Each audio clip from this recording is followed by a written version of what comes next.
সিংহের পৃষ্ঠে বিরাজমান, শশীমৌলি সে খরা, মর্কতমণি সমুজ্জ্বলা, চার হাতে শঙ্খ চক্র ধনু ও বাণধারিণী, ত্রিনয়না, বিভিন্ন অঙ্গে বাজুবন্ধ, হার কঙ্কন, ঝনঝন শব্দকারী করধ্বনি এবং নূপুর সিঞ্চিত চরণযুগল, আর যার কর্ণযুগলে রত্নখচিত কুন্তল দোদুল্যমান, সেই ভগবতী দুর্গা আমার দুর্গতি নাশকারিণী হন। মহর্ষি অমৃণের কন্যার নাম বাক। তিনি অসীম ব্রহ্মজ্ঞানী ছিলেন।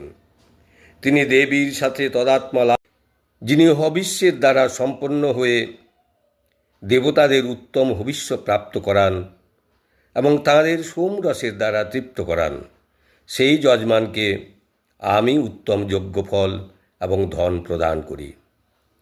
আমি সমগ্র জগতের ঈশ্বরী। আমার উপাসকদের ধনপ্রাপ্তকারিণী, সাক্ষাৎকারের যোগ্য পরম ব্রহ্মকে অভিন্ন রূপে জ্ঞাতা তথা পূজনীয় দেবতাদের প্রধান আমি।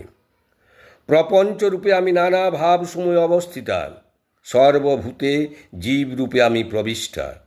বিভিন্ন স্থানে অবস্থিত দেবতারা যেখানে যা কিছুই করেন সবই আমার আরাধনার উদ্দেশ্য।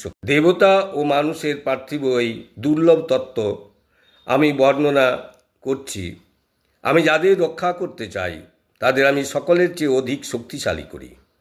তাদের আমি সৃষ্টিকর্তা ব্রহ্মা, পরোক্ষ জ্ঞানবান ঋষি এবং অতি উত্তম মেধা শক্তি সম্পন্ন করি।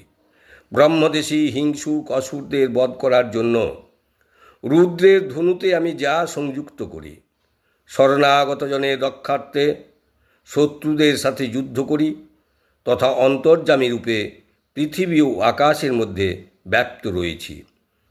এই জগতের পিতৃস্বরূপ আকাশকে সর্বাধিষ্ঠান স্বরূপ পরমাত্মার ঊর্ধ্বে সৃষ্টি করি। অহং সোমাহনসং বিমস্মজ্জং তুষ্টারমুতপুষনঙ্গভগম, অহং দধামি দ্রবিণং হবিষ্মতে সুপ্রাবযজমানায় শুম্বতে, অহং রাষ্ট্রসঙ্গমনি বসুনাং চিকিতসী প্রথমা যজ্ঞানম, তাং মা দেবা বদদ্ধু পুরুত্রা ভূরিস্ত্রাত্তাং ভুজ্জবে শয়ন্তীম, ময়া সৌ অন্নমত্তি যো বিপশ্যতি যঃ প্রাণীতি জয়ং শ্রুতুক্তম, অমন্তো মাং তৌ পক্ষয়ন্তি শ্রুধি শ্রুত শ্রুদ্দিবং তে বদামি, অহমেব স্বয়মিদং বদামি জুষ্টং দেবেভিরুতমানুষেভি জং